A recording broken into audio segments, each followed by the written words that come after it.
Every year, billions of Texas dollars vanish across the border, fueling casinos in Oklahoma and Louisiana. At home, powerful forces clash over whether to legalize gambling or to keep it outlawed. Behind closed doors, the latest push for casinos has triggered an unprecedented shock. Key political allies are paying a bitter price in statewide elections, and economic promises now carry a deadly twist for Texas power brokers. So, what's really at stake as lawmakers face the most explosive casino debate in state history? Every weekend, a steady stream of Texas license plates lines up on Interstate 35, crossing into Oklahoma. The numbers are staggering.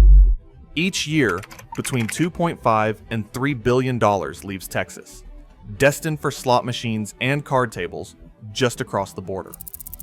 WinStar World Casino, operated by the Choctaw Nation, now ranks as the largest casino on Earth, pulling in more than $4 billion annually, much of it from Texans who drive north from Dallas-Fort Worth. In Louisiana, casino resorts near Shreveport and Lake Charles thrive on the same outflow, their parking lots packed with cars from Houston and East Texas. These are not just statistics on a comptroller's memo. They represent thousands of families making 5-hour round trips, spending their entertainment dollars in their hotel, restaurant, and shopping money outside the state. For casino developers and business leaders, this is a market gap too big to ignore. Every dollar lost across the border is a dollar not building roads, funding schools, or creating jobs at home. The urgency is clear.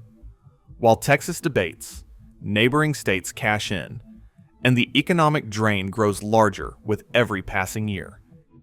Industry consultants hired by casino backers have published headline-grabbing forecasts. They say Texas could generate as much as $5 billion in annual gaming revenue if commercial casinos become reality. Supporters point to a windfall for state coffers, up to $2 billion in new tax collections each year, along with tens of thousands of jobs. Their pitch is direct. With the right legislation, Texas could keep entertainment dollars at home, fund schools, and create up to 100,000 jobs in construction, hospitality, and tourism. The proposals map out a network of destination resorts in 6 major regions. Las Colinas, just outside Dallas, tops the list, with developers envisioning a sprawling entertainment district. Galveston Island, long a tourist draw, is pitched as a future casino resort anchoring the Gulf Coast. Houston, San Antonio, and the Rio Grande Valley all feature in pitch decks, each promising a boost to local economies and a surge in hiring. City economic development offices, eager for new revenue streams, have lined up behind these plans, touting the potential for hotels, restaurants, and live entertainment to cluster around new casino complexes. For supporters, these numbers and proposals represent more than just business. They offer a vision of Texas prosperity built on recaptured dollars and new opportunity. State economists have been running the numbers behind the glowing casino forecasts. Their models show just how much these projections depend on the fine print. If lawmakers set the casino tax rate at 15%, the state might see $1.5 billion in new revenue. But if the rate rises to 25%, the take could drop by $500 million, as operators scale back investments or shift revenue to less taxed offerings. The timeline matters too. Even if voters approve casino legalization, the first tax dollars would not arrive until at least 2028, after a 2-year build-out and regulatory ramp-up. Job creation estimates also vary widely. Industry reports claim up to 100,000 new positions, but independent analysts using a conservative multiplier put the figure closer to 40,000 to 60,000, with some of those jobs offset by losses in existing hospitality sectors. A sensitivity chart lays out these scenarios side by side, each variable nudging the bottom line up or down by hundreds of millions. The numbers look impressive, but their reliability depends on choices yet to be made at the Capitol. For every optimistic pitch, there is a more cautious read, leaving Texans to weigh promises against the hard math of public finance. Casino legalization in Texas faces a gauntlet of parliamentary obstacles that can end a bill's life before it ever reaches a public vote. Any proposal, like the much-discussed House Bill 3387 or Senate Bill 1318, must first clear a two-thirds supermajority in both chambers, at least 100 votes in the House and 21 in the Senate. But the real bottleneck sits not in the numbers, but in the hands of a single official. As Lieutenant Governor, Dan Patrick holds the authority to assign bills to committees and to decide which issues make it onto the Senate calendar. Without his approval, even the most popular measure can languish in committee, never surfacing for debate or amendment. This silent power proved decisive in 2021 and 2023, when casino bills died without a single hearing or floor vote. Official Senate calendars from those sessions show empty slots where casino hearings might have appeared. The process is so opaque that a bill can disappear from public view without explanation, leaving supporters with no recourse.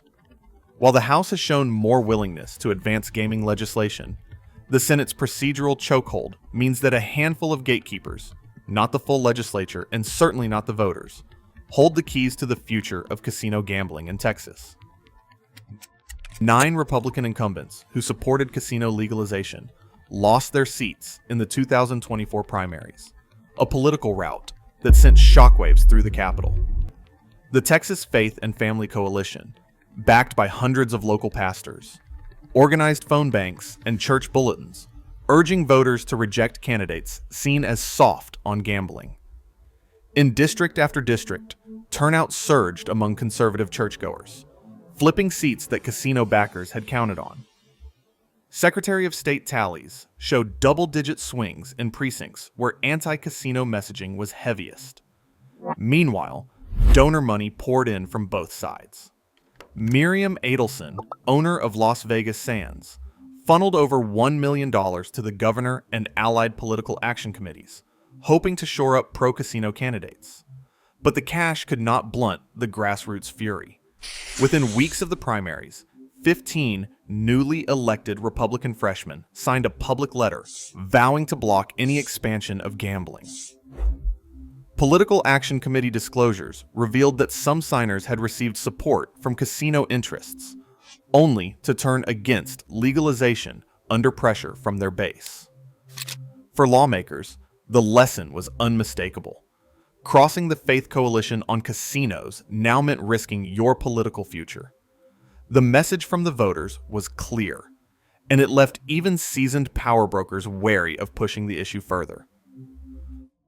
A few miles from the border, the Kickapoo Lucky Eagle Casino stands as the only place in Texas where a slot machine spins legally. But the debate over commercial casinos reaches far beyond economics and politics. It cuts into the lives of ordinary families and the rights of sovereign tribes. Peer-reviewed studies show that bankruptcy filings jump by as much as 20 to 30% in communities within driving distance of a new casino. Addiction counselors in states like Louisiana and Oklahoma report surges in calls for help after casino openings, with demand for treatment outpacing available resources. In Texas, current proposals set aside only $25 million a year for problem gambling programs, even as public health analysts project the true need could top $60 million annually. For the Kickapoo and Alabama Coushatta tribes, the stakes are existential. Their compacts with the state guarantee limited gaming rights, but a single clause changes everything if Texas authorizes commercial casinos. Under the Federal Indian Gaming Regulatory Act, tribes gain the right to force the state back to the negotiating table, demanding more machines, expanded games, or even revenue-sharing adjustments. If talks break down, federal courts can intervene, delaying commercial rollouts for years. Tribal leaders warn that breaking exclusivity means legal battles and lost livelihoods, not just for their own members, but for the rural communities that depend on tribal jobs and services. The debate over casinos is not just about dollars, it is about who pays the price when the cards are finally dealt. As Texas lawmakers hesitate, neighboring states cash in, claiming billions that could fund local schools or property tax relief. The stakes aren't just economic, they're cultural, political, and deeply personal. One decision in Austin will shape the future of Texas values and where its fortunes truly belong. What's your take?